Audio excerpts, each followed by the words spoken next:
dia akan membangun kekuatan dan bahkan sulit untuk disentuh. Dia melembaga dengan masyarakat. Ya. Pablo Escobarnya Puntun. Sepak terjang Saleh, Pablo Escobar Puntun. Salihin alias Saleh sudah ditangkap oleh tim BNN dibantu kepolisian. 2 tahun lamanya, Saleh ternyata tak kemana-mana. Banyak bulan dihabiskan di Puntun. Kini, Saleh menjalani hukuman 7 tahun penjara. Nusa Kambangan digadang-gadang menjadi lokasi yang akan menjadi tempat menghabiskan sisa hukuman.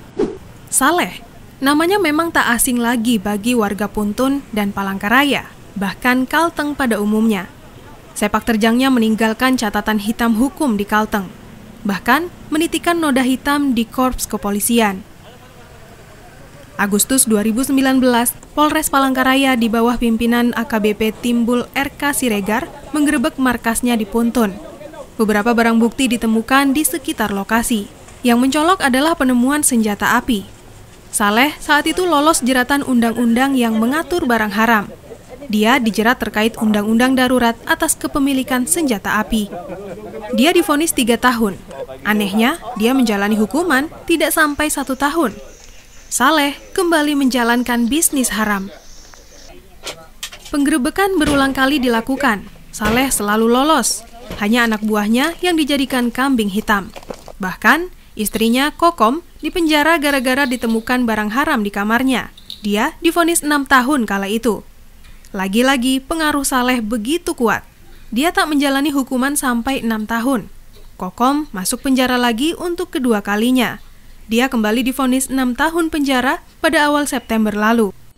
Peristiwa lain yang menggemparkan kala itu adalah kematian polisi di markas Saleh. Polisi itu mengalami luka tembak dari senapan angin. Ya, tak disangkal lagi, Saleh menggunakan oknum-oknum polisi sebagai spion agar bisnisnya tak tersentuh.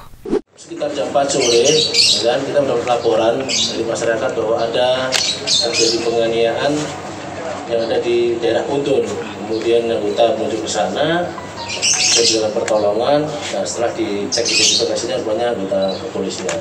Jajaran Polda dengan Polresta tentunya kurang lebih personil sekitar 240 orang. Tempat ini kita seperti rekan-rekan ketahui, kita melakukan penyisiran mulai dari depan, kurang lebih dengan jarak sekitar 2 km ke dalam. Di sini banyak pos-pos dan ditemukan beberapa alat yang diduga memang digunakan untuk penyalahgunaan narkoba. Ada 2 pelaku DPO yang tetap akan kita kejar.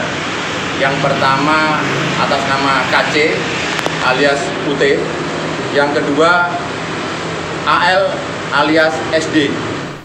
Saleh akhirnya ditangkap pada medio tahun 2022 lalu oleh BNN. Ditemukan barang bukti 2 bungkus barang haram seberat 202,8 gram.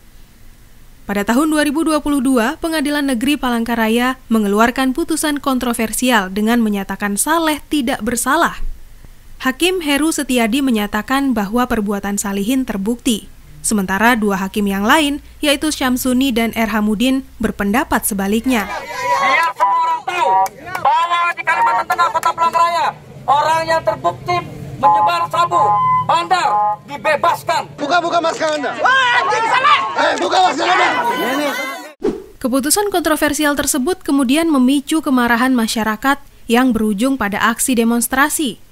Sebagai respons terhadap kontroversi tersebut, Badan Pengawas Mahkamah Agung kemudian melakukan pemeriksaan terhadap ketiga hakim yang menangani kasus Saleh. Sementara itu, Jaksa Penuntut Umum yang meyakini bahwa Saleh bersalah mengajukan permohonan kasasi ke Mahkamah Agung. Majelis sudah menanyakan bagaimana tanggapan mereka terhadap putusan dan Jaksa sudah langsung menyatakan kasasi.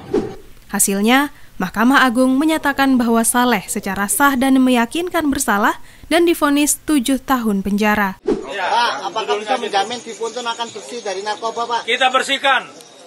Ya.